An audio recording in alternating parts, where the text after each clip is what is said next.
नमस्कार दोस्तों।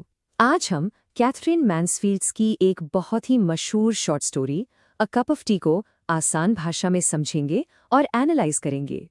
तो चलिए इस कहानी को शुरू करने से पहले एक सवाल सोचते हैं। क्या दया का कोई काम यानी एक्ट ऑफ काइंडनेस सच में दया है अगर उसके पीछे हमारा अपना ही कोई मतलब छिपा हो? सोचिएगा जरूर। इस सवाल का जवाब ढूंढने के लिए पहले हमें उस शख्स के बारे में जानना होगा जिसने ये कहानी लिखी है, कैथरीन मैन्सफील्ड। तो कैथरीन मैन्सफील्ड एक मॉडर्निस्ट लेखिका थी। अब इसका क्या मतलब है? देखिए, मॉडर्निस्ट लेखक अक्सर कहानी में क्या हो रहा है उससे ज्यादा इस बात पर फोकस करते थे कि किरदारों के दिमाग में क्या चल रहा है, उनकी सोच, उनके डर, उनकी इनसिक्योरिटीज। इसीलिए मैन्सफील्ड की कहानियों में आपको क्लास, जेंडर और समाज में लोग जो दिखावा करते हैं उन सब पर गहरी चोट करती हुई नजर आएगी। चलिए अब इन्हीं बातों को ध्यान में रखते हुए मिलते हैं इस कहानी की मेन कैरेक्टर यानी प्रोटैगनिस्ट रोजमेरी फेल से, और देखते हैं कि उसकी परफेक्ट सी दिखने वाली दुनिया आखिर है कैसी। सोचने वाली बात है, कहानी की शुरुआत ही इस अजीब सी लाइन से होती है कि रोजमेरी फेल एग्जैक्टली ब्यूटीफुल नहीं थी। ये लाइन हमें शुरू से ही बता देती है कि उसकी जिंदगी में बाहरी सुंदरता और लोग उसके बारे में क्या सोचते हैं ये कितना मायने रखता है। अब जरा रोजमेरी की परफेक्ट दुनिया पर नजर डालिए। एक तरफ है उसकी सोशल लाइफ, जहां वो मॉडर्न है, स्टाइलिश कपड़े पहनती है, खूब पढ़ी लिखी है और बड़े बड़े लोगों के लिए पार्टीज रखती है। और दूसरी तरफ है उसकी पर्सनल लाइफ, 2 साल से शादीशुदा, एक बेटा है और एक पति जो उसे बहुत प्यार करता है। और हाँ, वो अमीर है, सब कुछ एकदम परफेक्ट लगता है, कम से कम ऊपर से तो ऐसा ही दिखता। और जब हम कहते हैं अमीर तो उसका मतलब सिर्फ ठीक ठाक पैसे वाला होना नहीं है, वो रियली रिच है। मतलब इतनी अमीर कि उसके लिए बॉन्ड स्ट्रीट में शॉपिंग करना आम बात है, इसलिए वो पेरिस जाती है और मन किया तो एक फूल की दुकान के सारे गुलाब खरीद लिए। पैसा उसके लिए बस एक खेल है। लेकिन फिर एक सर्दी की शाम उसकी इस परफेक्ट कंट्रोल्ड दुनिया में एक ऐसी चीज होती है जिसकी उसने कल्पना भी नहीं की थी। एक ऐसी मुलाकात जो सब कुछ हिला कर रख देगी। देखिए इससे पहले क्या हुआ, वो एक एंटीक शॉप में जाती है। उसे एक छोटा सा बॉक्स पसंद आता है।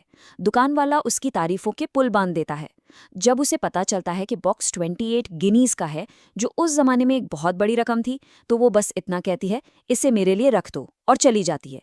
ये दिखाता है कि वो कितनी सेल्फ अब्जॉर्ब्ड है और पैसा उसके लिए कोई मायने नहीं रखता।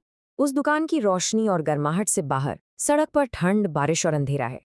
और उसी अंधेरे में से एक धीमी सी आवाज आती है, एक गरीब लड़की की, जो रोजमेरी से कहती है, मैडम क्या मैं आपसे 1 मिनट बात कर सकती हूँ? अब ये पॉइंट बहुत इंपॉर्टेंट है दोस्तों। रोजमेरी उस गरीब लड़की को एक जरूरतमंद इंसान की तरह नहीं देखती। उसके दिमाग में क्या आता है, वाओ, ये तो बिल्कुल दोस्ती एफसी के नॉवल जैसा सीन है। उसके लिए ये एक रियल लाइफ प्रॉब्लम नहीं बल्कि एक रोमांचक कहानी, एक एडवेंचर बन जाता है। सोच सकते हैं वो असलियत से कितनी दूर। अपने इस एडवेंचर को जीने के लिए रोजमेरी उस लड़की जिसका नाम मिस स्मिथ है उसे अपने घर ले आती है। मगर उसकी नीयत सच में मदद करने की नहीं है। वो तो बस ये साबित करना चाहती है कि देखो, अमीर लोगों के पास भी दिल होता है और हम सब औरतें तो बहनें हैं। सब कुछ बस एक दिखावा है। रोजमेरी के आलीशान घर के अंदर आते ही दोनों की दुनिया का फर्क बिल्कुल साफ दिखने लगता है। एक तरफ रोजमेरी फेरी गॉड मदर यानी परी माँ बनने का नाटक कर रही है और इसे पूरा एंजॉय कर रही है, और दूसरी तरफ वो बेचारी लड़की उस शान और शौकत को देखकर इतनी डर जाती है कि वो ठीक से बैठ भी नहीं पाती। यहाँ दया एक परफॉर्मेंस बन चुकी है। लेकिन रोजमेरी का ये एडवेंचर का नशा तब उतरता है जब असलियत सामने आती है। मिस स्मिथ कहती हैं, मैडम मैं बेहोश होने वाली हूँ, अगर मुझे कुछ खाने को नहीं मिला तो मैं गिर जाऊंगी। उसे किसी ब्रांडी की नहीं, सिर्फ एक कप चाय की जरूरत थी। इस एक लाइन से रोजमेरी के नाटक का पर्दा फट जाता। अभी रोजमेरी मिस स्मिथ से ठीक से बात करना शुरू ही करती है, उसे समझाने की कोशिश करती है। तभी कमरे में एंट्री होती है उसके हस्बैंड फिलिप की, और फिलिप का आना इस कहानी का सबसे बड़ा टर्निंग पॉइंट है। फिलिप उस लड़की को एक गरीब, लाचार इंसान की तरह नहीं देखता। वो उसकी खूबसूरती को नोटिस करता है और वो ये बात बोल भी देता है, ये तो बहुत ही ज्यादा खूबसूरत है। बस ये एक छोटा सा सेंटेंस इस पूरी कहानी का क्लाइमैक्स है। खूबसूरत, ये शब्द सुनते ही रोजमेरी के दिमाग में सब कुछ घूम जाता है। ये तो उसके एडवेंचर का हिस्सा था ही नहीं।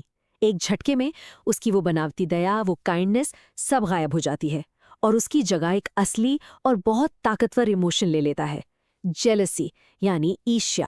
फिलिप के उस एक कमेंट ने रोजमेरी के चेहरे से दया का नकाब खींचकर उतार दिया है। अब ये खेल किसी गरीब की मदद करने का नहीं रहा। अब ये खेल बन गया है कंपटीशन का। अपने ही घर में अपने ही पति के सामने वो एक दूसरी औरत को खुद से बेहतर नहीं देख सकती। फिर क्या था? अचानक रोजमेरी के लिए मिस स्मिथ एक बोझ बन जाती हैं। वो झट से उसे 3 पाउंड देती हैं और घर से भेज देती हैं। जरा इस चार्ट को देखिए। 28 गिन्नीज के उस डिब्बे के सामने उस गरीब लड़की की जरूरत के 3 पाउंड कुछ भी नहीं है। उसकी असलियत अब सामने आ चुकी है।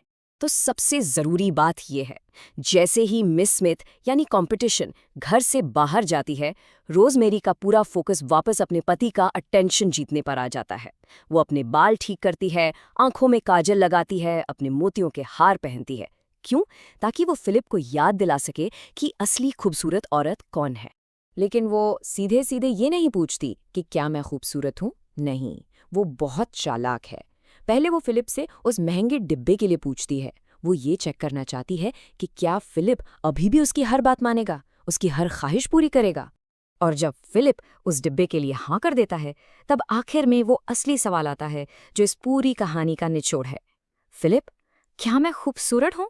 उसका वो दया का काम, वो चैरिटी, वो कभी किसी और के लिए था ही नहीं।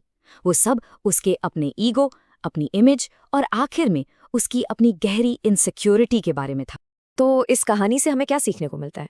ये कहानी अमीर लोगों की दिखावटी दया पर एक करारा तमाचा है। ये जेलसी, इनसिक्योरिटी और सोशल क्लास जैसे थीम्स को एक्सप्लोर करती है। और सबसे बड़ी बात, ये दिखाती है कि कैसे एक छोटा सा पल किसी भी इंसान का असली चेहरा सामने ला सकता है। उम्मीद है कि अ कप ऑफ टी का ये एनालिसिस आपको पसंद आया होगा और कहानी को समझने में मदद मिली होगी। क्लासिक लिटरेचर पर ऐसे ही डिटेल वीडियोस के लिए सब्सक्राइब जरूर करें। शुक्रिया।